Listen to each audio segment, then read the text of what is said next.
Que vous soyez acteur du monde de l'EdTech ou simplement curieux de la transformation de l'éducation et de la formation, ou si vous souhaitez vous former à de nouvelles connaissances et compétences, ce podcast est fait pour vous. Nous allons continuer à vous éclairer sur ce monde en perpétuelle ébullition. Je suis Anne-Charlotte Monneret, DG du réseau EdTech France, l'association des entreprises qui mettent la technologie au service de l'éducation et de la formation. Et je vous souhaite la bienvenue dans ce nouveau numéro du podcast EdTech France. Alors aujourd'hui, j'ai la chance de recevoir Anaïs Préto, qui a cofondé avec son associé Alexandre Dana la société Live Mentor en 2017 pour aider tous les entrepreneurs à se former et à réussir leurs projets. Un modèle en ligne novateur qu'il a fallu réussir à imposer. Avec la loi sur la formation professionnelle, la crise sanitaire, tout ça a participé à installer leur plateforme dans l'univers de la formation auprès des apprenants, mais pas forcément vivant dans une grande ville, des apprenants de toute la France. Alors Anaïs, bonjour, je suis ravie de t'avoir avec moi aujourd'hui. Bonjour Anne-Charlotte, enchantée et ravie effectivement de pouvoir échanger un petit peu avec toi depuis Marseille. Ah, depuis Marseille, parfait. Quelle chance. Du coup, donc on revient sur d'abord ton parcours avec Alexandre Dana, donc ton associé. Vous êtes tous les deux diplômés de l'ESCP, donc d'une grande école, et justement vous vous êtes lancés dans un secteur qui est celui de la formation en ligne. Qu'est-ce que ces études de commerce et d'ailleurs tes premières expériences pro et les siennes vous ont apporté avant de créer Live Mentor, parce que c'est pas forcément le secteur dans lequel on imagine se lancer, la formation en ligne. Donc d'où ça vient et peut-être d'où vous venez tous les deux aussi en termes de parcours. Oui, surtout à l'époque. Aujourd'hui, ça semble un petit peu une commodité de faire de la formation en ligne. À l'époque, c'était quelque chose d'assez curieux. Comme quoi, on a beaucoup évolué depuis 2017, ce qui est assez rassurant. Et notamment depuis le Covid, mais on aura l'occasion d'en reparler. Alors, Alexandre et moi, on a des backgrounds paradoxalement assez similaires, alors que moi, j'ai grandi dans un milieu plutôt rural et lui dans un milieu plutôt urbain, mais on a en commun le fait d'avoir des familles qui étaient assez éloignées de l'entreprise. On n'a pas du tout dans notre famille de personnes qui ont pu monter des structures, ça c'est certain, mais on avait même en fait peu de personnes en fait qui travaillaient tout court dans des entreprises telles qu'on les conçoit de façon assez classique, des entreprises privées. Moi, ma mère travaille dans la santé, mon père est plutôt dans l'artisanat horloger, donc rien à voir. Et Alex, c'est encore plus exotique, si on peut dire. Son père est psychiatre et sa mère était trapéziste dans un cirque, donc rien à voir. Et donc ce qui fait que on s'est retrouvés en fait un petit peu au gré des pérégrinations dans notre parcours scolaire en école de commerce, mais pas tant parce que on avait entendu parler de l'entreprise et c'était quelque chose auquel on se destinait. D'ailleurs, je me rappelle vraiment très bien lorsque je réfléchissais à mon orientation, les carrières commerciales, c'était quelque chose qui était absolument pas dans les cartes que j'avais présélectionnées, parce que tout simplement, je pense que je n'étais pas vraiment au courant qu'il y avait des opportunités là-dedans. C'était quelque chose qui n'était pas visible dans mon quotidien. Donc, dans ce que je regardais, il y avait plutôt prof de lettres, vétérinaire, parce que c'était vraiment mon environnement immédiat, si on pouvait dire ça comme ça. Et donc, je me suis retrouvée un petit peu par hasard ou par chance à être orientée vers ces carrières-là grâce au système d'orientation de l'éducation nationale qui fonctionne plutôt bien. Mais disons que j'avais pas vraiment de prédestination vers ces carrières-là, et pas surtout le réseau qui m'incitait à faire ça. Et en fait, paradoxalement, lorsqu'on s'est retrouvés en dernière année ou au moment où on a voulu commencer à entreprendre, pour Alexandre comme pour moi, même si on venait pas de background particulièrement tourné vers ça, en fait, on s'est rendu compte que ça avait quand même été plutôt facile rétrospectivement de monter une structure, puisque on a eu la chance non pas tant d'acquérir des compétences vraiment concrètes, parce que au contraire, elles nous ont plutôt manqué et on a dû vraiment réapprendre pas mal de choses sur la partie distribution, marketing, opérationnel vraiment, mais au niveau du réseau, notamment au niveau de la capacité à rencontrer des personnes qui l'avaient déjà fait, à la fois pour les conseils, mais aussi pour la dimension d'inspiration, se dire, en fait, finalement, cette personne, elle a quand même l'air d'être relativement proche de moi, donc c'est possible. Ça, le SCP nous a énormément aidé. On a vraiment gagné des années, je pense, grâce à cet annuaire. Et force était de constater, justement, que pour nous, contrairement à ce qu'on peut raconter dans les journaux, que ce soit sur l'accès au financement, sur l'accès au réseau, le fait de s'être retrouvé au bon endroit au bon moment, ça nous a vraiment plutôt aidé. Et donc, on a pu monter cette structure-là. Et le constat qu'on a fait, et c'est de là que vient Live Mentor justement, c'est que quand on regardait autour de nous, nos amis historiques, nos proches historiques, on était quand même plutôt une exception grâce à justement ce système des grandes écoles qui avait été vertueux sur cette partie-là de notre vie pour nous. Et ce qu'on s'est dit, c'est bon, c'est très intéressant. Nous, on fait partie de l'exception, mais est-ce qu'on peut pas essayer de recréer plutôt à l'échelle de cet écosystème qui a fonctionné pour nous, de sorte à faire que ce soit plutôt la règle que l'exception et permettre d'avoir un système qui bénéficie non pas aux 1% qu'on représentait, puisque c'est des parcours scolaires qui sont plutôt élitistes, mais rendre ces facilités plutôt accessibles au plus grand nombre, ce qui était le plus intéressant. Donc c'est un petit peu de là qu'est venu Live Mentor, et donc en fait au final je pense que le SCP a été un point de départ pour beaucoup de choses en fait dans ce projet, à la fois pour faire le constat du fait que il y avait un écosystème qui était privilégié sur l'entrepreneuriat, mais c'était un écosystème qui était vraiment minoritaire, et ça nous a permis de nous rencontrer aussi avec Alex. Je pense qu'on se serait jamais croisés sinon sans cette école-là.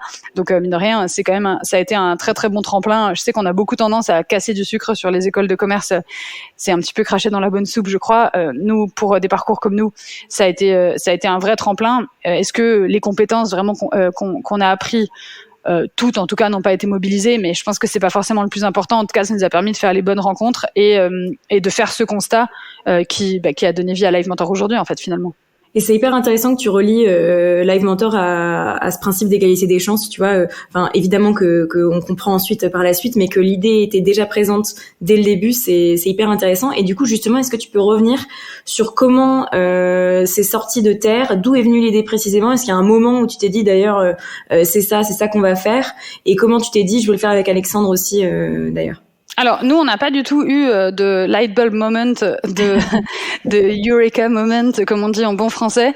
En fait, c'est un processus vraiment itératif, et ça, c'est quelque chose qu'on essaye d'apprendre à nos apprenants justement dans les formations, parce qu'on la méthode du skateboard, MVP, on peut appeler ça un petit peu comme on veut. C'est pas très important le terme, l'important c'est l'intention. En fait, Live Mentor, c'est vraiment le résultat d'itérations très très continues, avec beaucoup de résilience, beaucoup d'erreurs, beaucoup de temps à faire passer à faire des choses qui n'ont pas fonctionné. En réalité, Live Mentor a démarré à 100 mois avec une première mouture qui a démarré en 2012 avec Alexandre et deux associés historiques qui sont sortis depuis, mais qui ont travaillé avec Alexandre sur le projet jusqu'à 2017. Donc la première itération était sur le domaine du soutien scolaire, avec des cours en ligne qui ressemblent aujourd'hui un petit peu au modèle qu'on recommence à voir comme GoStudent, notamment en Allemagne.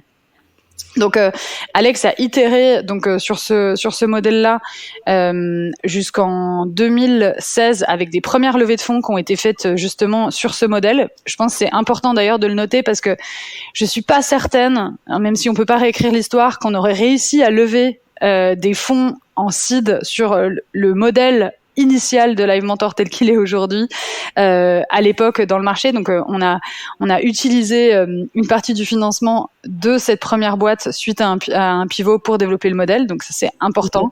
Je pense que ça a été vraiment un avantage comparatif, même si c'était pas fait exprès à l'origine. Donc il y a eu vraiment ces itérations sur ce modèle-là pendant plusieurs années, avec un succès assez mitigé en termes de chiffre d'affaires. C'était vraiment la galère, parlons français. Et en fait, il y a eu une volonté de pivot entre 2016 et 2017, parce qu'en fait, on commençait à voir à travers les profs qui enseignaient sur cette plateforme toute une nouvelle génération en fait d'indépendants qui commençait à émerger, des personnes qui se disaient mais en fait finalement je sais pas vraiment si j'ai envie de garder mon emploi salarié, est-ce que finalement je voudrais pas en parallèle de voyage enseigner les maths ou le français pour me faire un revenu complémentaire. Des personnes qui vraiment en fait commençaient à utiliser le tutorat en fait vraiment comme un vrai job, et même des personnes qui avaient des carrières académiques qui normalement les destinaient à avoir plutôt des jobs qu'on considère prestigieux, même si j'aime pas trop ce genre de phrase, qui disaient mais en fait moi j'ai pas envie de ça, j'ai envie d'être plutôt libre, d'être mon propre patron, et en fait finalement peu importe si je gagne un petit peu moins que ce que j'aurais pu gagner ailleurs. Et donc en fait de fil en aiguille on se retrouvait un petit peu à accompagner ces néo-entrepreneurs sur la verticale de l'éducation, et du coup à devoir développer tout un tas de services pour les aider à trouver eux-mêmes leurs élèves, à les fidéliser, à concevoir leurs prix, à se vendre, à faire des flyers pour aller démarcher les lycées, etc. Donc en fait on a créé un petit peu sans faire exprès la première itération de notre formation marketing digital qui est aujourd'hui un de nos best-sellers, et en fait un jour on s'est dit mais en fait finalement aujourd'hui on aide ces professeurs particuliers à se faire connaître, est-ce que finalement on pourrait pas aider en fait d'autres entrepreneurs à se faire connaître? Et on a ouvert la première cohorte d'entrepreneurs. Donc à l'époque on a eu des freelances qui se lançaient en copywriting, on avait des e-commerçants, enfin on avait vraiment tout en fait, un petit peu les 99% de l'entrepreneuriat, souvent unipersonnel, souvent des personnes qui se lancent toutes seules quoi, qui sont venues. Je crois qu'on a eu plus de 3000 inscrits à la première session. À l'époque, il y avait beaucoup de choses qui étaient en gratuite, c'était un modèle freemium, et on s'est dit bon, je crois qu'on a fait plus de chiffre d'affaires sur la première cohorte que sur l'année d'avant, sur le modèle précédent. On s'est dit bon, feu, il y a quelque chose, et on a pivoté à ce moment-là. Donc ça a été d'ailleurs une période assez folklorique, puisque une levée de fonds avait été bouclée en juin, je crois. Donc ensuite, les vacances se sont passées, et en septembre, on a annoncé aux investisseurs qu'en fait, on n'allait pas faire ce qu'on avait dit qu'on allait faire. On allait faire quelque chose d'un petit peu différent, une école pour entrepreneurs et non plus une plateforme de soutien scolaire. Donc ça a été un peu sportif, mais on a eu la chance justement d'avoir pu faire ce test très très rapidement, d'avoir déjà des métriques qui étaient bonnes. Et aussi surtout la confiance de Christophe Reynaud chez Isaïe qui a été franchement incroyable, et je pense un peu fou aussi à l'époque, parce que il fallait y croire qu'il nous a suivis, parce que je pense que voilà, tout le monde n'aurait pas accepté un pivot aussi rapide. Mais en tout cas, c'est vraiment ça, ce pivot-là qui a marqué vraiment l'entrée dans le nouveau modèle, et qui nous a permis en fait de mettre la première pierre sur ce chemin qui a été assez long depuis. Et donc moi je me suis associée avec Alexandre sur la deuxième mouture de Live Mentor, donc en 2017. Donc c'est important, je pense, d'insister, parce que ça montre aussi que la route entrepreneuriale elle est longue, ça tout le monde le raconte à longueur de journée dans les podcasts, mais elle est surtout en fait beaucoup plus plurielle que ce qu'on peut penser. Moi j'ai beaucoup de personnes qui définissent l'entrepreneur comme quelqu'un qui nécessairement est quelqu'un qui va avoir une idée incroyable à un moment donné et le développer jusqu'au bout. En fait, il n'y a pas que ça, il y a différentes formes d'entrepreneurs, il y a des créateurs, il y a des développeurs. Moi, je suis plus une développeuse, je pense, au sens où je suis venue avec Alexandre au moment où il y avait déjà le 1 qui était fait. Donc le 0-1 avait été fait par Alexandre et ses associés, je les en remercie vraiment. Et on a développé ensuite avec Alexandre et l'équipe le passage de 1 à 10, et maintenant on s'intéresse aux 10 à 20 millions de chiffres d'affaires justement. Et en termes de calendrier, toi, tu sortais d'une expérience pro, ou comment ça s'est passé le moment où tu t'es vraiment raccordé au projet en disant ok, je pars, je viens, c'est pour moi. Alors moi je connaissais déjà très bien Alexandre et ses associés de l'ESCP. Je pense que je fais partie des rares personnes avec qui Alexandre parlait à l'ESCP, parce qu'il était pas beaucoup là. Donc j'ai eu plutôt de la chance de me retrouver dans sa classe de compta en première année, sinon je sais pas si on se serait associés, pour la petite histoire. Mais plus sérieusement, moi j'avais commencé ma carrière chez One Fine Stay, qui était une start-up dans l'hospitalité, qui a été rachetée par Accor Hotel en 2016 justement, pour une très très belle sortie. Et donc j'ai fait mes 4 premières années d'expérience professionnelle là-bas, avec des rôles qui ont évolué au cours du temps, mais au départ sur des fonctions plutôt de growth, et pour ensuite évoluer vers des fonctions d'expansion internationale, avec des responsabilités sur les PNL des nouveaux marchés notamment. Donc assez généraliste, et je pense une bonne préparation au PNL management, à vraiment ce qu'allait être en fait demandé chez Live Mentor ensuite sur un rôle de dirigeant en fait, même si évidemment l'échelle n'était pas la même, parce que One Fine Stay avait levé 80 millions, donc c'était un terrain de jeu un peu plus large en termes de moyens que Live Mentor, mais ça m'a donné vraiment très très bonne base, je pense, en termes de compétences généralistes sur la partie business qui était vraiment nécessaire, sur la partie financière aussi. Et donc j'ai fait ça pendant 4 ans, top expérience, terrain de jeu géant, incroyable en termes d'apprentissage. Enfin, j'ai vraiment pu avoir des compétences et des responsabilités surtout très très tôt, ce qui était top. Ensuite, j'avais envie de faire autre chose. J'avais envie de vraiment faire quelque chose qui puisse rendre un petit peu ce que la France m'avait donné, rendre à la France ce qu'elle m'avait donné sur la partie vraiment éducation nationale.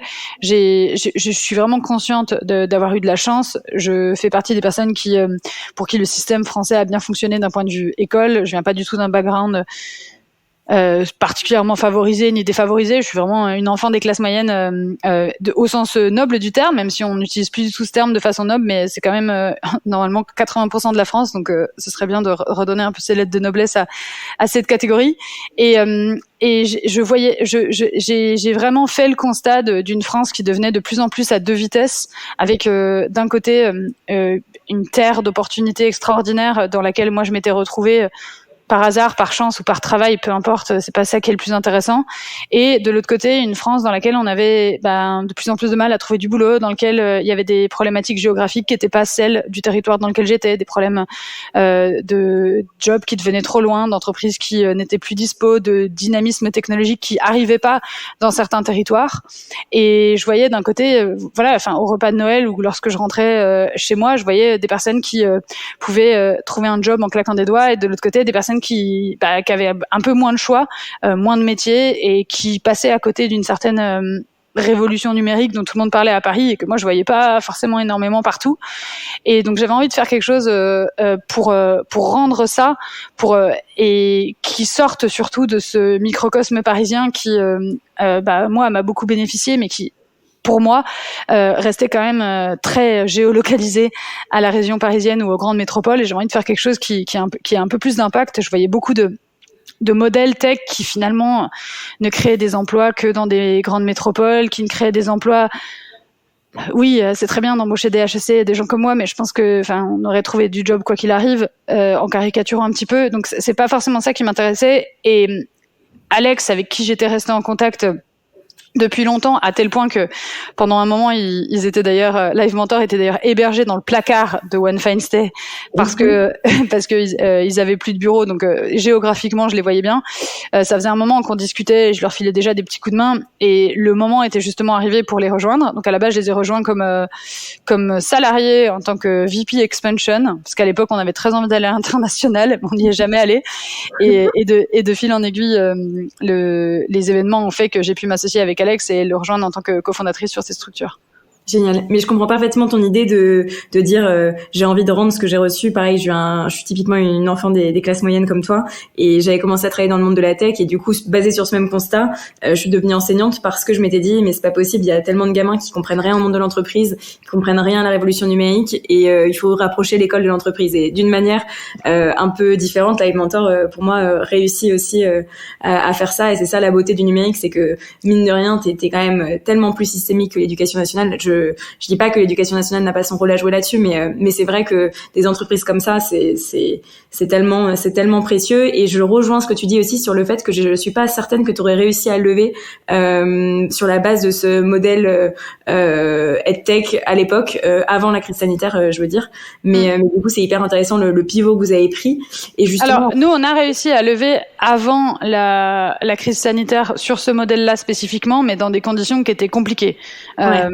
Et c'est pour ça que je dis vraiment en seed, sur la première mouture, si on était arrivé sans chiffres ou quasi sans, avec juste cette grande idée, je suis pas certaine qu'on aurait pu lever 1 million en seed, qui est finalement le montant qu'on a utilisé, qui restait de la levée de fonds d'avant, pour vraiment arriver au modèle tel qu'on l'a présenté en 2019.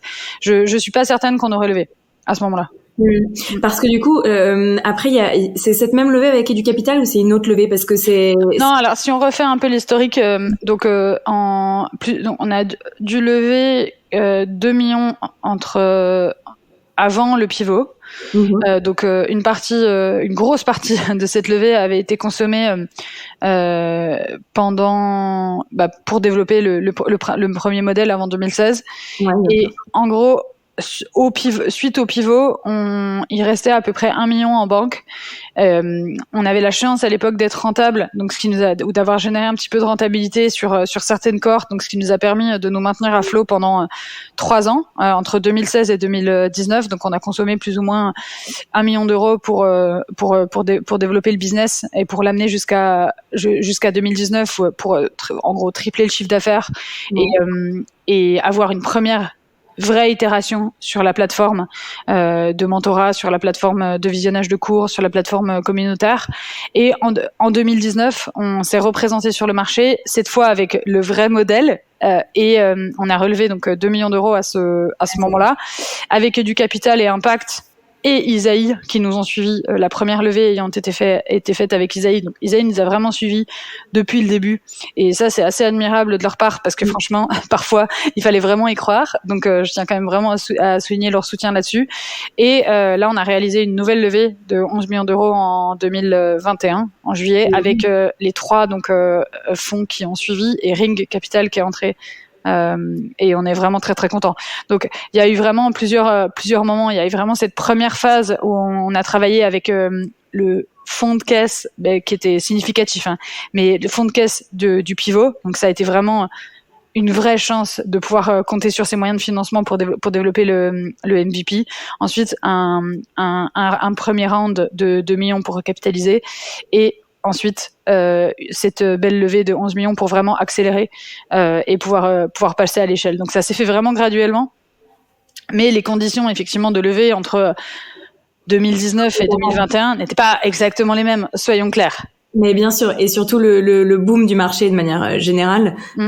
Évidemment que Live Mentor a aussi gagné en puissance de son côté et que la boîte n'est pas la même entre 2019 et 2021. Mais c'est vrai qu'il y a quand même une différence énorme en termes d'accès au financement sur la formation professionnelle post-crise sanitaire. Mais après, on en reparlera peut-être par la suite. Mais ça se sent et c'est génial, c'est à observer.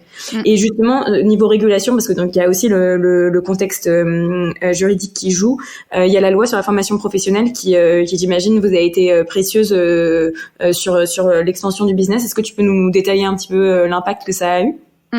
Alors, il y a pas que ça, au sens où je dirais pas que Live Mentor a été que propulsé par la loi sur la formation professionnelle, parce que la loi Avenir, la loi Avenir de 2018, qui, pour synthétiser pour le grand public, a pour principale conséquence pour les organismes de formation de l'introduction du CPF qui est vertueux à plein de niveaux que je vais détailler. Il n'y a pas que ça, il y a aussi chez nous une vraie normalisation des usages vers la formation en ligne. Nous on a quand même, ça nous semble curieux aujourd'hui, mais on a quand même, nous, entre 2016 et 2020, une des objections qu'on devait traiter au téléphone avec les apprenants potentiels, c'était j'hésite entre une formation en ligne et une formation en présentiel à la CCI ou ailleurs, parce que je fais pas confiance à la formation en ligne, j'ai peur de me retrouver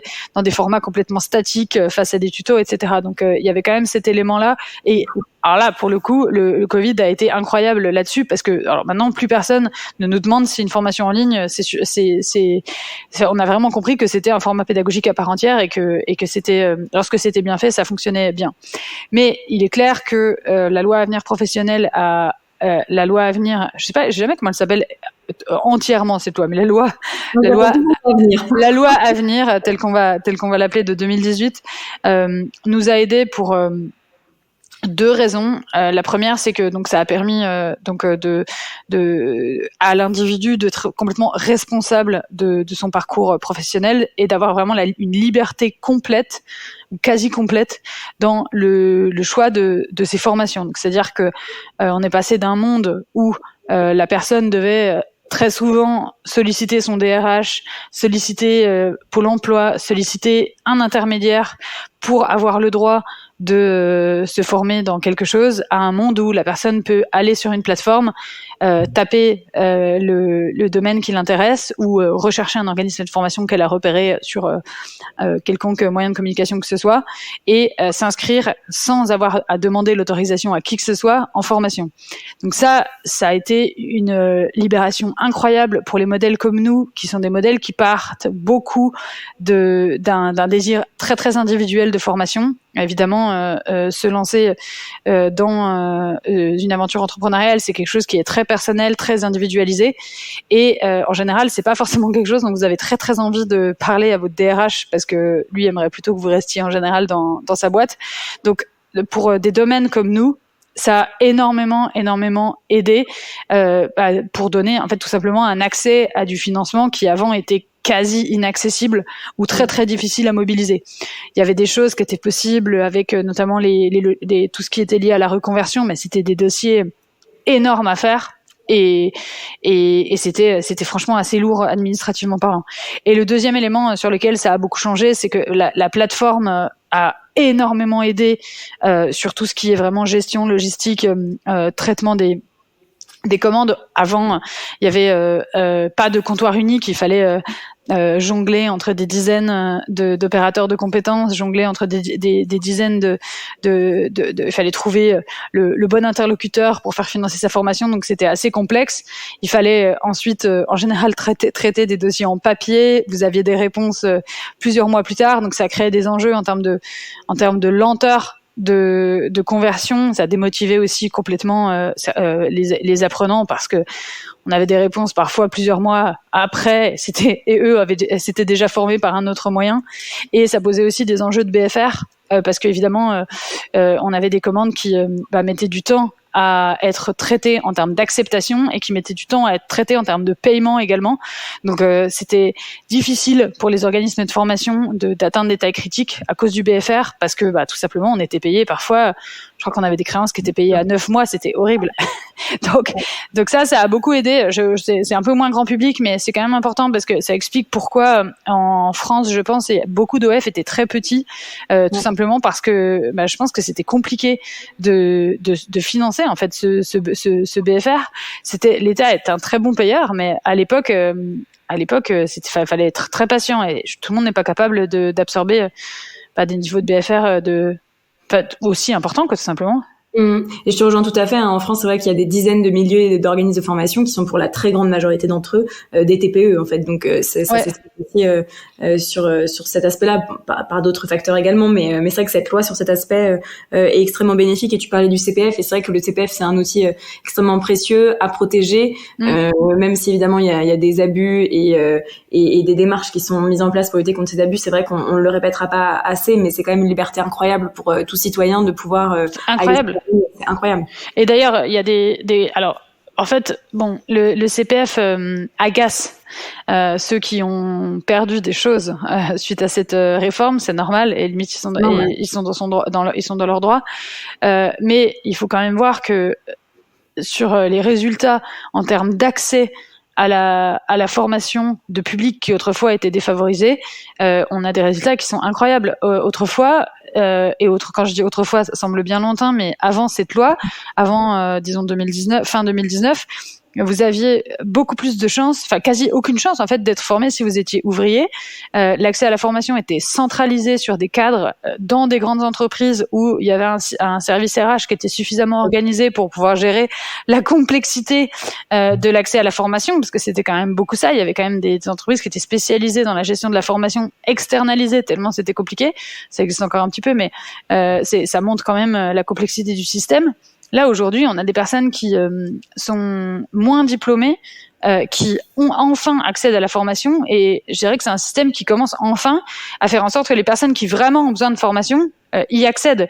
Et ça, c'est assez incroyable. Alors après, oui, on peut passer des heures à parler de sujets qui, à mon sens, ne sont pas très importants, de est-ce que les formations en œnologie doivent être remboursées ou pas, parce que les gens ont très peur que le CPF soit utilisé à des mauvaises fins. Mais je pense que c'est un petit peu se tromper de combat. C'est avoir une vision complètement erronée de la France que penser que la majorité des Français n'ont que ça à faire que de gaspiller de l'argent ou des droits endroit pour faire des formations qui vont rien leur rapporter. La majorité des Français, c'est pas du tout ça leur problématique. Alors que quelques personnes de milieux favorisés se fassent kiffer, parce que c'est ça le terme, à faire des formations un petit peu sympathiques pour apprendre à brasser leur bière, très bien. Mais malheureusement, ces personnes-là ne sont pas encore 50% de la population française. Et j'ai envie de dire, le jour où on aura ce problème-là, c'est qu'on aura résolu un gros problème d'inégalité en France et que franchement, ce sera bien le cadet de nos soucis. Donc il y a un peu, faut faire attention, je trouve, à certaines discussions de comptoir ou de salon sur le CPF, parce que quand on regarde les chiffres, c'est pas ça le problème.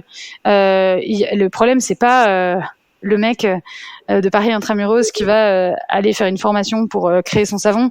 Malheureusement, la majorité des Français n'ont pas ces préoccupations. Complètement. Et en termes d'accès aussi, selon les territoires, il y a un impact énorme pour les personnes issues de territoires dits ruraux, donc juste pas dans les grandes métropoles. Donc, complètement. C'est assez fou. Et sur la crise sanitaire, est-ce que tu peux nous revenir un peu dessus sur savoir si oui ou non ça a été une opportunité entre guillemets pour Live Mentor, et surtout sur l'impact sur ta clientèle. Est-ce que elle a changé en termes de typologie entre la période pré-Covid et aujourd'hui? Alors, il y a eu 3 impacts sur la crise sanitaire, je dirais. Bon, 2 principaux, disons. Le premier, c'est effectivement donc ce que je disais juste avant, la démocratisation vraiment de la formation en ligne, à la fois d'ailleurs du côté des particuliers, mais aussi des financeurs. Je pense que il y avait quand même encore beaucoup d'étapes ou de moments clés dans la vie d'un organisme de formation dans lesquels on se sentait un petit peu comme des carrés dans des ronds lorsqu'on était un organisme de formation en ligne, où parfois on se retrouvait lors d'audits à ce qu'on nous demande le nombre d'extincteurs qu'on avait dans les salles de cours ou des choses comme ça. Et malheureusement, nous n'avons pas d'extincteurs digitaux dans les salles de cours. Donc il y avait encore un peu ce sentiment quand on faisait de la formation en ligne avant le Covid d'être un peu des choses étranges dans cet univers. Et ça, c'est quand même, il y a eu une vraie normalisation et c'est très très bénéfique à la fois donc au niveau de l'écosystème, au niveau des apprenants. Et le deuxième élément, c'est, il y en a quand même 3. Le deuxième élément, c'est bon, il y a eu cette grande crise de sens dont tout le monde parle, que nous on a vu beaucoup de personnes qui même si je pense que en fait c'est juste une accélération de tendance, parce qu'on voyait déjà ce phénomène avant, parce qu'on a eu des taux de croissance qui étaient assez importants.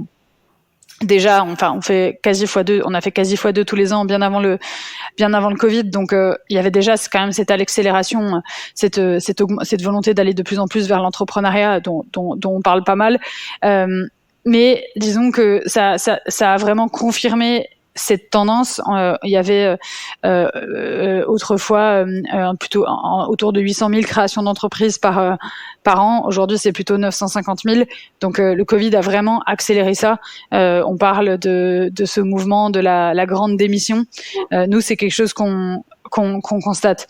Et après, le troisième élément, c'est l'émergence ou le renforcement de certains secteurs parmi les disciplines ou les thèmes que choisissent nos apprenants pour entreprendre.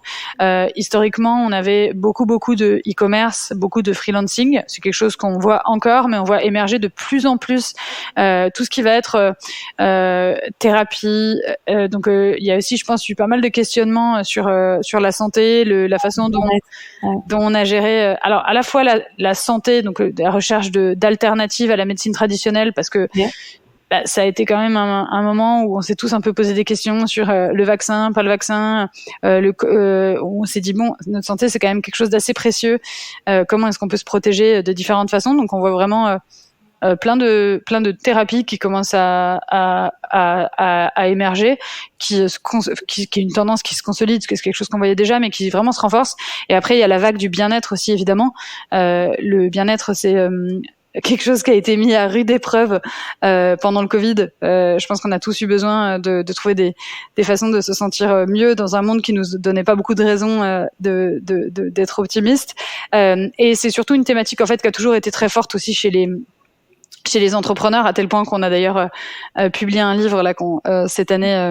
Alex vient de publier un livre sur justement cette thématique de la santé mentale et du bien-être des entrepreneurs. Mais effectivement, donc on voit les élèves qu'on accompagne s'inscrivent dans cette tendance-là.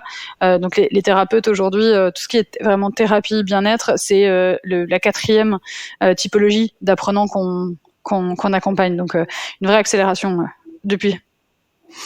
Ouais, et sur tout ce qui va être environnement, impact écologique, etc., tu sens aussi un changement ou pas? Parce que c'est vrai que c'est des thématiques qui parlent beaucoup plus à tout le monde depuis.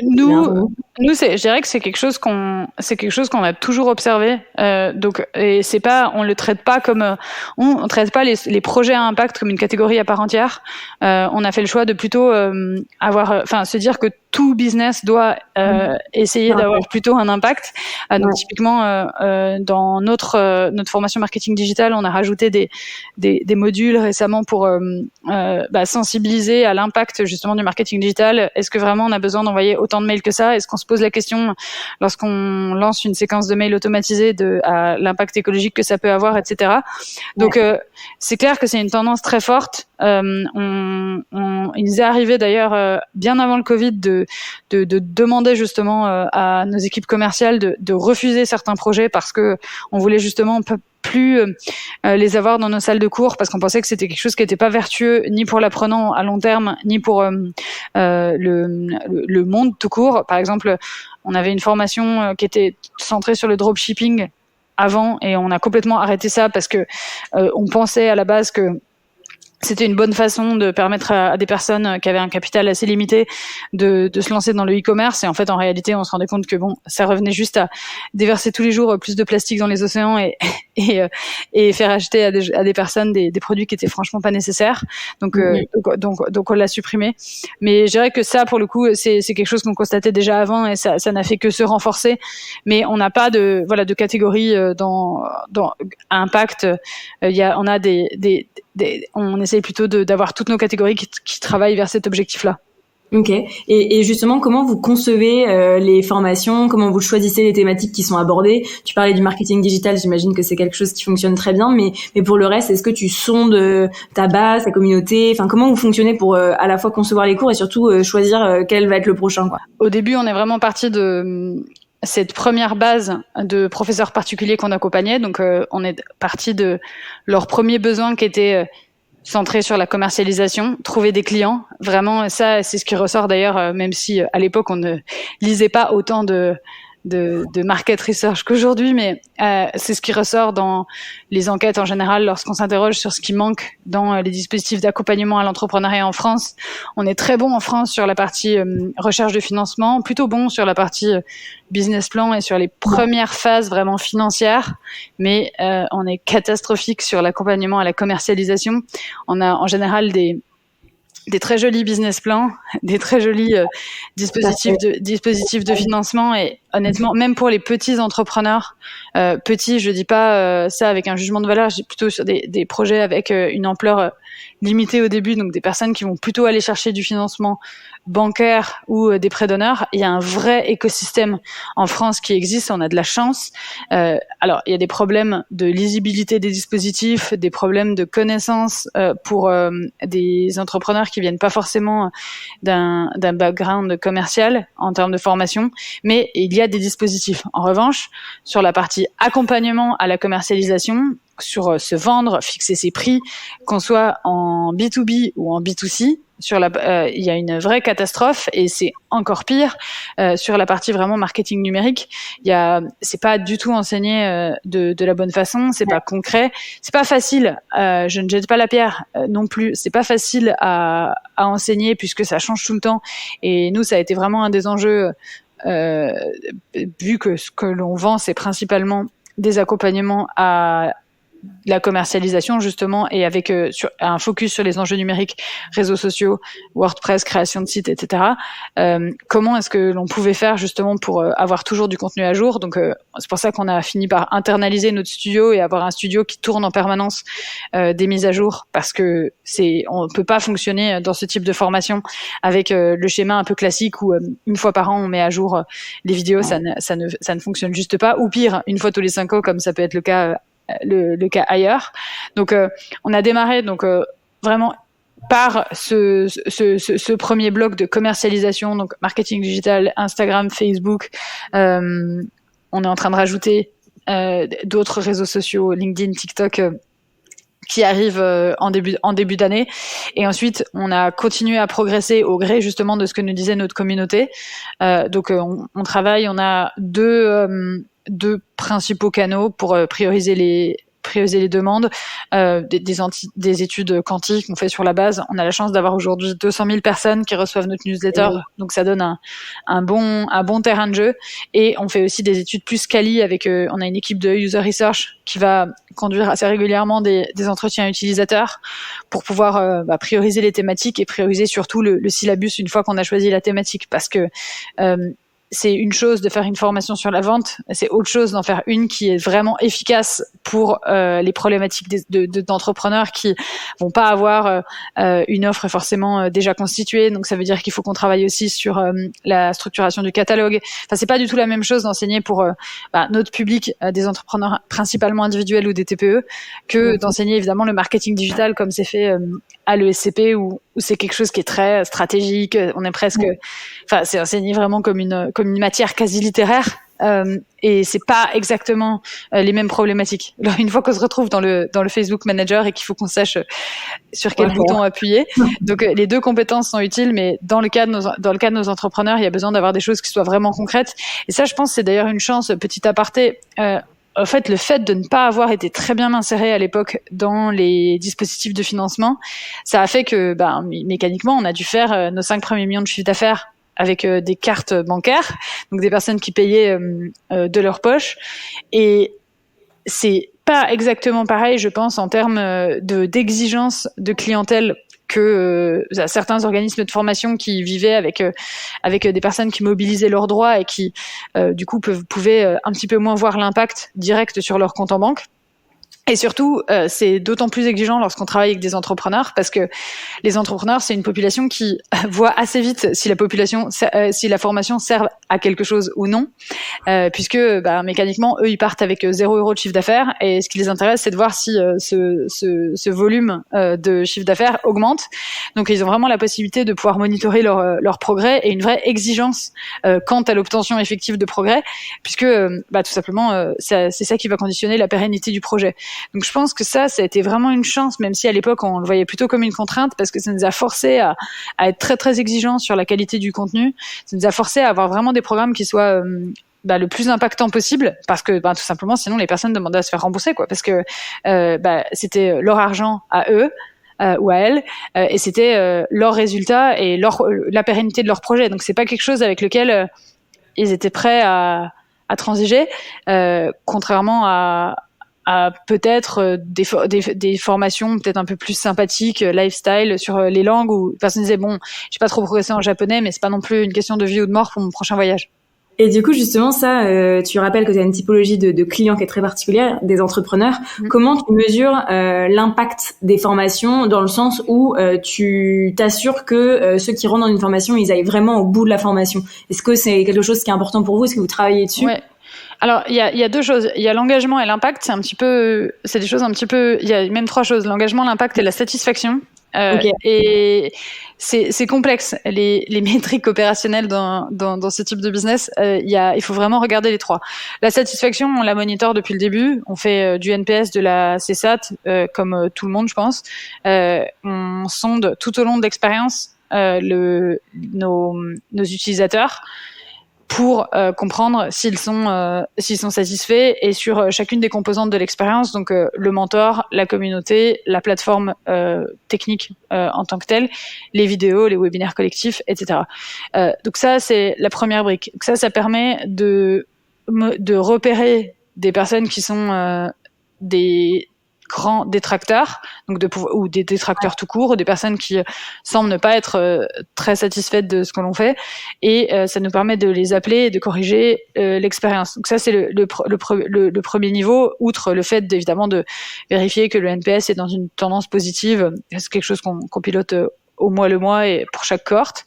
Ensuite, la deuxième brique, c'est l'engagement. Donc est-ce que les personnes qui sont sur la plateforme, outre le fait d'être satisfaites, est-ce qu'elles font effectivement ce qu'on pense qu'elles doivent faire? C'est-à-dire, est-ce qu'elles ont bien le bon nombre de rendez-vous avec leur mentor? Est-ce qu'elles remplissent bien leurs livrables?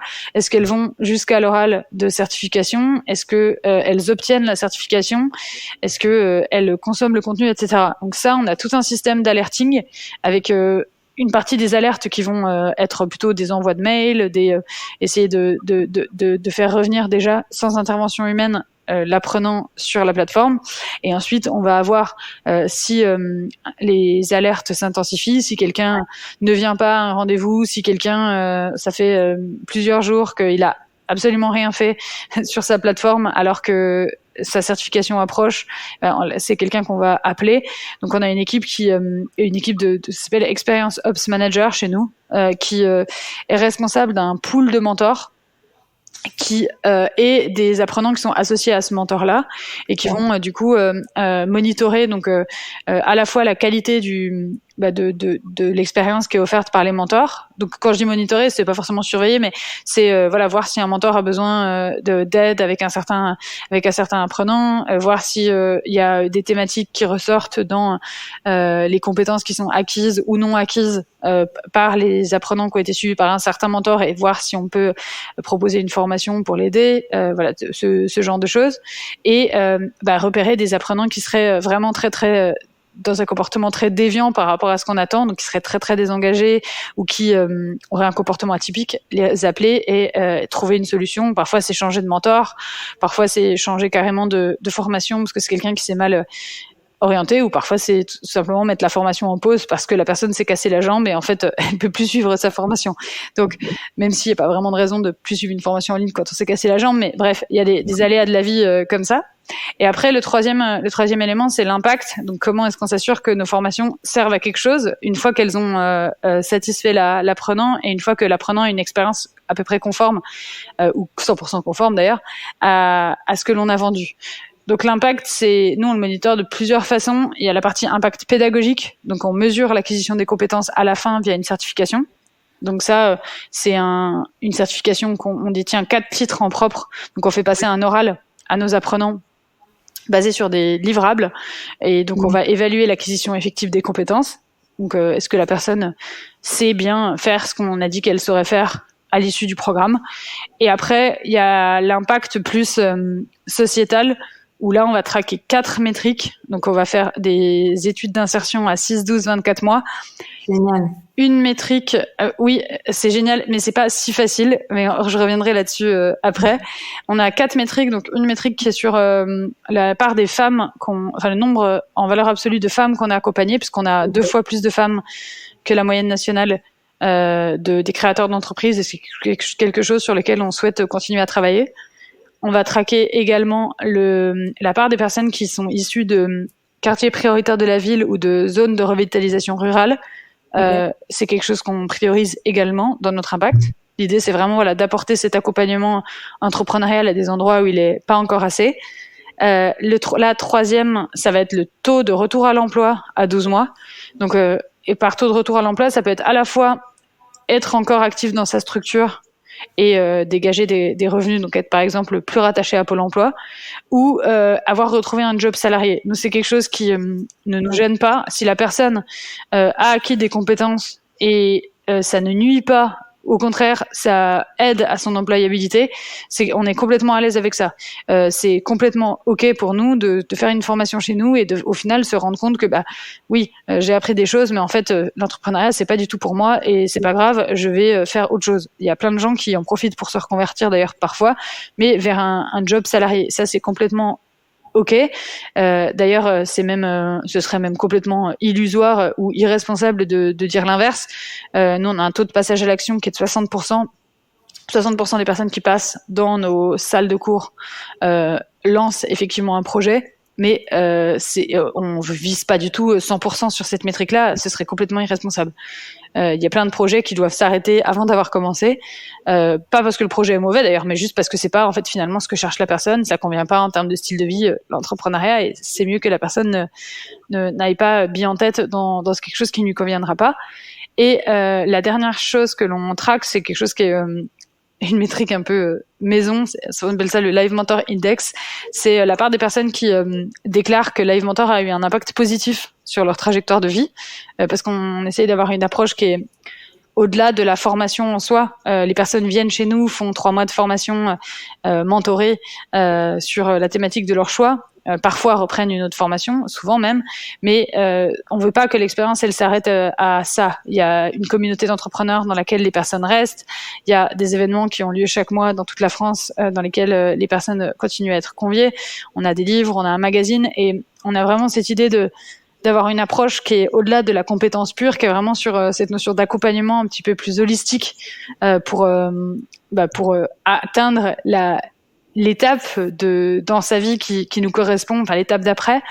Et donc ça va au-delà de juste je sais faire du marketing digital. Souvent les personnes déclarent en fait à avoir un stade émotionnel qui est différent, le fait d'avoir gagné en confiance en soi, le fait d'avoir mieux compris ce que l'on souhaitait faire, le fait d'avoir repris goût au fait de travailler, parce qu'on peut avoir des personnes qui se lancent dans l'entrepreneuriat après une expérience un petit peu difficile en salariat, voire très difficile, burn-out. Il y a beaucoup d'entrepreneuriat aussi par réaction justement, et le fait de sortir de cette formation, d'avoir rencontré 4 personnes qui ont un projet similaire, d'avoir repris goût au fait de créer des choses, c'est quelque chose qui est incroyable et qu'on mesure pas juste en sachant que la personne elle sait faire une publication sur Instagram. Donc c'est vraiment, on essaie vraiment d'aller là-dedans, même si c'est compliqué de mesurer la confiance en soi. On n'est pas encore au bout de nos recherches là-dessus.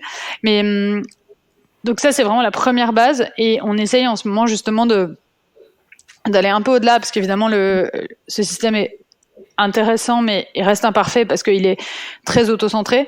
On auto-évalue nous-mêmes notre impact, donc il y a beaucoup de pléonasme dans ce que je dis, mais on évalue notre propre impact, ce qui est biaisé forcément.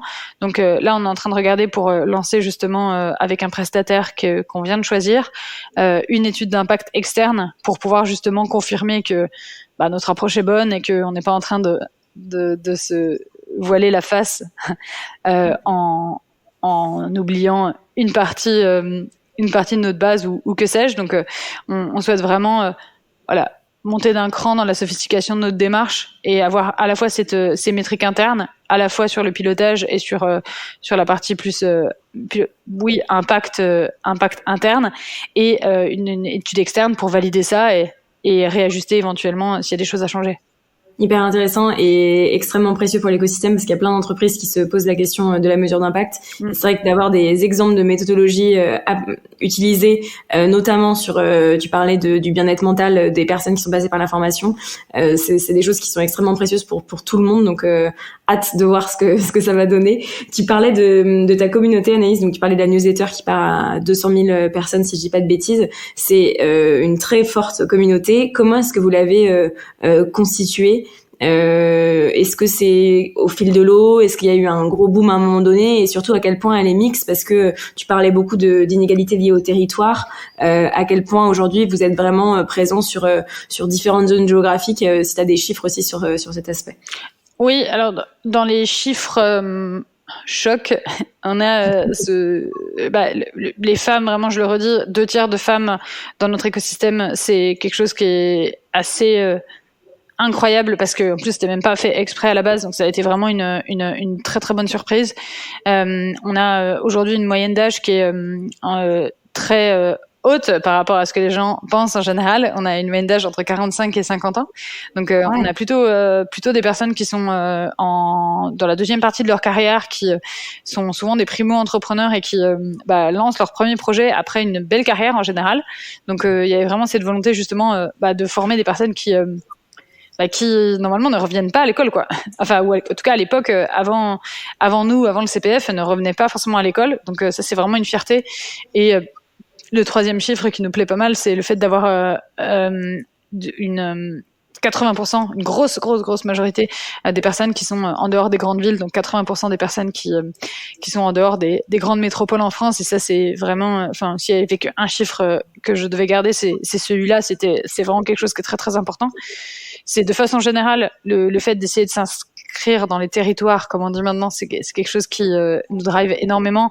On a monté des bureaux en province, c'est d'ailleurs un terme que j'aime pas trop, mais on a monté des bureaux en dehors de Paris, en région, qui semblait très disruptif à l'époque. C'est pour ça que je suis à Marseille, mais on a monté un bureau en région PACA, on a un bureau en région Bretagne, on est en train de regarder pour en ouvrir un en région bordelaise. Alors, on reste pour le moment à proximité des grandes métropoles pour des raisons de recrutement et d'accessibilité par rapport à Paris, mais on a créé de l'emploi dans toute la région PACA grâce à ces hubs-là, grâce à ces communautés de salariés. On a créé de l'emploi à Vannes, on a des salariés qui sont un petit peu partout en France, et ça c'est une vraie fierté. Je pense que la tech commence à avoir un impact un peu plus positif sur le territoire grâce au Covid en vérité, je pense, parce que il y a eu quand même cette prise de conscience que c'était possible d'avoir des emplois qui se répartissent un petit peu plus partout dans le territoire, et je pense que le télétravail commence à avoir un petit peu d'incidence sur certains territoires. Alors pas que positivement, parce que ça crée aussi de la tension sur certaines zones foncières, mais je pense que ça reste quand même positif d'avoir ces pyramides de salaires parisiennes qui commencent à se déverser pour remettre un petit peu de pouvoir d'achat dans certaines métropoles un petit peu plus petites ou dans certaines zones rurales. C'est quelque chose que je pense plutôt positif.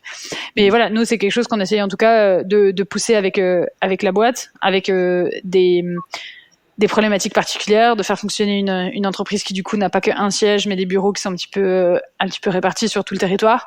Mais c'est quelque chose qui me semble responsable et utile, donc on s'acharne à le faire tous les jours, parce que je suis convaincue que la tech, si on veut continuer à légitimer notre intérêt, va devoir se poser ces questions sociétales et n'être pas qu'une société, mais essayer de faire société un petit peu plus. Complètement d'accord avec toi, et d'ailleurs pour conclure cet épisode, je voulais te demander de manière un peu plus générale quelle était ta vision de toute cette partie des EdTech qui sont dédiées à la formation professionnelle. Qu'est-ce que tu penses du marché? Où est-ce que tu penses qu'on devrait peut-être aller? C'est une question vraiment large, mais c'est plus pour prendre ton sentiment, comme tu es quand même sur le secteur depuis un petit bout de temps maintenant. Ouais. Voilà, qu'est-ce que tu en penses et vers où ça va à ton avis? Est-ce que c'est mature, pas mature? Et ça clôturera tout ce que tu as pu nous raconter d'hyper intéressant sur Live Mentor. Alors, je pense qu'on est en train d'entrer dans une troisième phase de la EdTech. En tout cas, je vais parler des tech B2C parce que je connais assez peu le B2B finalement, et je pense plus intéressant d'observer le B2C qui déjà en soi est une tendance. Avant, ça n'existait pas, la EdTech B2C. C'est le fait de vouloir, à part peut-être sur certaines verticales type soutien scolaire ou sur des dimensions plus K-12, mais avec des problématiques vraiment compliquées d'accès au marché en France, etc. Globalement, faire un modèle à destination de l'individu particulier en France avec de la technologie, c'était poussif avant 2019-2020. Nous, on nous prenait un petit peu pour des fous quand on disait qu'on était en B2C et qu'on distribuait directement à l'individu final. On nous prenait un peu pour des cinglés, et en vrai, les personnes n'avaient pas tort parce que c'était vraiment très très compliqué, le marché était difficile à adresser. Donc ça, c'est vraiment une première tendance. Mais il y a eu quand même globalement, je pense, sur le B2C, 3 tendances. La première phase, ça a été vraiment la phase dont on parle plus trop maintenant, mais ça, il faut quand même le rappeler, la phase des MOOC. Donc cette croyance un petit peu dans le fait que la technologie avec des formats très statiques, très asynchrone, allait permettre d'évangéliser le marché, de donner accès d'un coup. C'est vraiment la croyance dans le fait que il allait suffire de donner accès pour éduquer, avec une croyance dans le fait que l'accès, la gratuité allait vraiment permettre de résoudre des problématiques d'éducation. Ça, c'était une première phase. Je pense que ça a eu le mérite de faire exister le format en ligne. Ça a eu le mérite de commencer à créer un mouvement. Nous, je pense que on ne serait pas nés si il n'y avait pas eu ce mouvement-là, de se dire attends, en fait, effectivement, on peut commencer par quelque chose en ligne pour faire apprendre quelque chose à quelqu'un. Ça a été ça a été positif. Après, je pense qu'aujourd'hui, tout le monde revient de ces modèles-là. L'engagement est catastrophique. L'impact réel sur l'apprenant en termes d'acquisition de compétences est vraiment très très à la marge. Donc ça, c'est quelque chose qui commence à disparaître. Donc ensuite, ce qu'on voit ce qu'on a vu sur la deuxième vague, c'est le fait de recommencer à remettre ce qu'on avait perdu de la classe réelle, c'est-à-dire de la relation humaine, de la synchronicité, utiliser plutôt en fait la technologie pour se dire en fait finalement ce qui au préalable coûtait très cher, à savoir du one-to-one, en fait, peut, via d'autres modalités pédagogiques, être donné avec une meilleure qualité, plus de fréquence, plus d'impact avec la technologie. Donc, c'est l'insertion des modèles dans lesquels on va avoir du mentorat, dans lesquels on va avoir de la cohorte, dans lesquels on va avoir du peer-to-peer learning, dans lequel on va en fait utiliser la technologie en complément pour moi de ce qu'il y a dans les MOOC, parce que les MOOC ne sont pas à détruire. Pour moi, c'est plutôt une première base sur laquelle il faut construire, parce que ça reste une bonne façon de transmettre des compétences. Donc, ajouter une dimension de mentorat et d'interaction. Donc là, c'est les modèles qu'on voit sur Open Classroom, par exemple, avec le mentorat. C'est des modèles qu'on peut voir sur OnDeck, par exemple, avec des systèmes de cohortes aux États-Unis. Donc la réinsertion de l'humain et de l'interaction dans des modèles virtuels pour faire mieux que le présentiel sur l'interaction, parce que ça permet, avec des coûts plus faibles, de proposer de l'interaction en général avec un coût par exemple de 1 mois de mentorat qui est à peu près comparable à 1 heure de mentorat classique sur un format en présentiel. Donc la technologie qui permet aux mentors de gagner du temps, de capitaliser sur des échanges asynchrones avec du chat, enfin des choses comme ça qui permettent de très très bien fonctionner. Mais en général, cette deuxième vague, je trouve, a pour moi l'inconvénient d'être souvent très très adossé à des modèles très très généralistes. Il y a eu un petit peu une deuxième vague prime une fois qu'on avait trouvé ces modèles avec un petit peu plus d'interaction. On s'est dit très bien, il y a un marché B2C qui existe, et maintenant la seule chose qu'il faut qu'on fasse, c'est de stacker des matières, et on va prendre une verticale, en rajouter plein, et ça me fait un petit peu penser à ce qui s'est passé dans le e-commerce. Alors certains ont réussi dans le e-commerce, et c'est très bien, mais ça reste pas une généralité. Une fois, c'est un petit peu comme si au moment où on avait compris que les personnes pouvaient acheter des choses sur Internet, on s'est dit très bien, je vais ajouter plein de thématiques, chaussures, fringues, nourriture, etc. Moi, je pense que c'est une voie qui certainement pas fonctionner pour quelques acteurs probablement, mais c'est loin d'être la façon dont le marché va se structurer, pour la simple et bonne raison que c'est un monde dans lequel c'est plus ou moins winner takes all, quelqu'un va finir par gagner, parce que c'est un monde dans lequel on se bat avec des CAC qui vont augmenter de plus en plus, des canaux de distribution qui sont les mêmes pour tout le monde, et une bataille de marketing pur, d'acquisition, et des choses qui sont pas forcément très intéressante, où on va finir par arriver sur des batailles de prix comme ce qu'on a pu avoir en e-commerce. Moi, je pense qu'une troisième voie est possible, et c'est d'ailleurs ce qu'on commence à voir, ce que nous demandent les consommateurs ou les apprenants, c'est le fait d'avoir, exactement comme ce qui s'est passé en e-commerce, une troisième approche qui capitalise sur la première et la deuxième, mais sur une approche beaucoup plus verticalisée, dans laquelle on va avoir non plus un format de formation qui est décliné pour 1 milliard de thématiques, mais plutôt sur une thématique précise, un écosystème de formation qui va, selon moi, au-delà d'ailleurs de la formation en tant que telle, un écosystème qui va plutôt sur la thématique de la transformation, je pense, et qui va permettre à quelqu'un qui a une problématique verticalisée de pouvoir se développer indépendamment du stade auquel il se trouve. Nous, typiquement, c'est ce dans quoi on croit. On travaille sur la verticale de l'entrepreneuriat. Aujourd'hui, on propose un média, un magazine papier, on propose un livre, on propose des formations qui permettent, une fois que on s'est dit que l'on souhaitait entreprendre, de développer les compétences dont on a besoin. On est en train de lancer des thématiques un petit peu plus pour des entrepreneurs un peu plus avancés, avec des modèles qui sont plus blended que ce qu'on faisait avant, avec des séminaires, des formats en ligne mélangés, des choses un petit peu plus chères, mais qui permettent vraiment de travailler lorsque l'on a dépassé le stade du 1 million d'euros.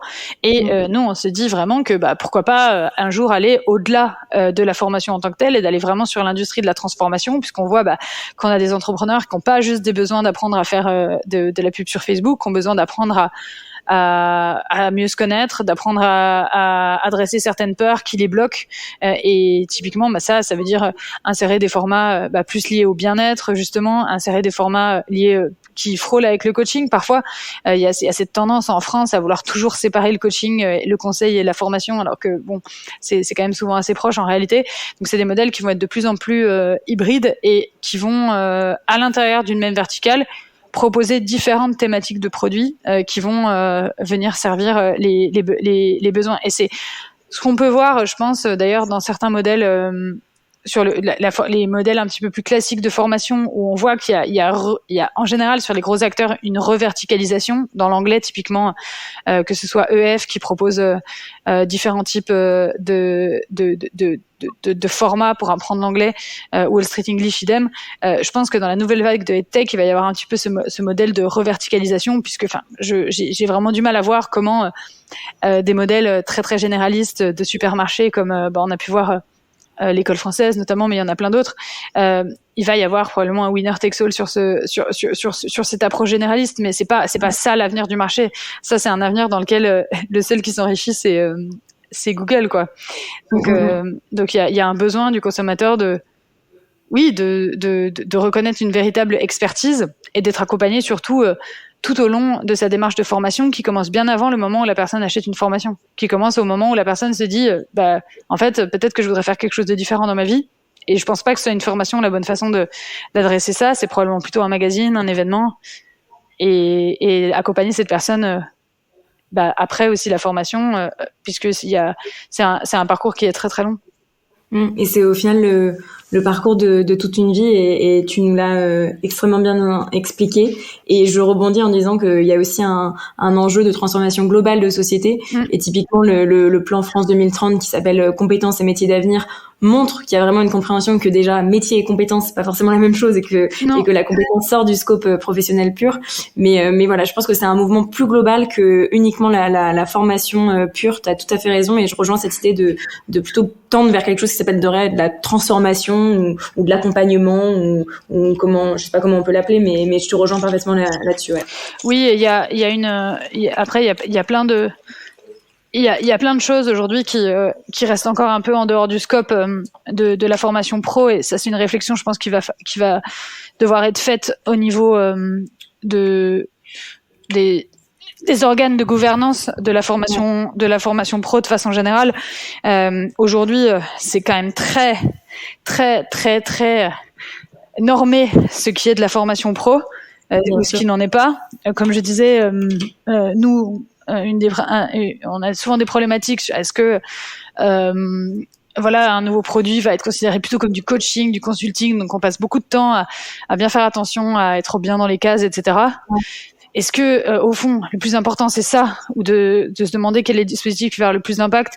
C'est, je pense, une question qui va devoir se poser, parce que aujourd'hui, on voit quand même qu'on est sur des projets qui impliquent le projet de vie de l'individu. Donc, on n'est plus juste sur de la transmission de compétences. Il faut aussi être capable d'aider la personne à s'orienter. Et c'est pas exactement les mêmes compétences pour le formateur qui sont nécessaires. C'est des choses qui touchent quand même beaucoup plus au coaching. Ça, c'est le premier élément. Et le deuxième élément, c'est il y a des choses aujourd'hui qui, pour moi, dans la société de compétences, sont nécessaires, mais qui ne touchent pas forcément au travail. Par exemple, ouais, c'est génial. Je suis complètement d'accord. Par exemple, on se pose beaucoup de questions sur comment éduquer de meilleurs citoyens. On avait au collège l'éducation civique. Il y a plus grand chose qui se passe ensuite, et peut-être que c'est pas comme ça que. Enfin, tout le monde ne partage pas cette vision de la société, mais par exemple, en ce moment, on est tous en train, avec nos boîtes, de se dire comment est-ce qu'on va faire notre bilan carbone pour essayer de minimiser notre impact.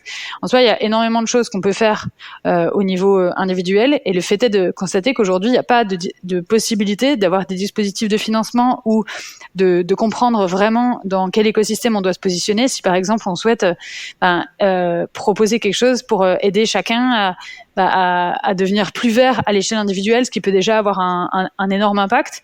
Et je vois beaucoup de choses, par exemple dans les dispositifs France Relance, qui veulent pousser vers une société plus verte. Et je pense que la formation pro la formation tout court pourrait probablement utiliser une partie des compétences qui ont été développées pour former des professionnels, pour former des individus sur des enjeux qui sont plutôt des enjeux citoyens. Mais aujourd'hui, c'est pas forcément évident de comprendre par quel levier on peut passer.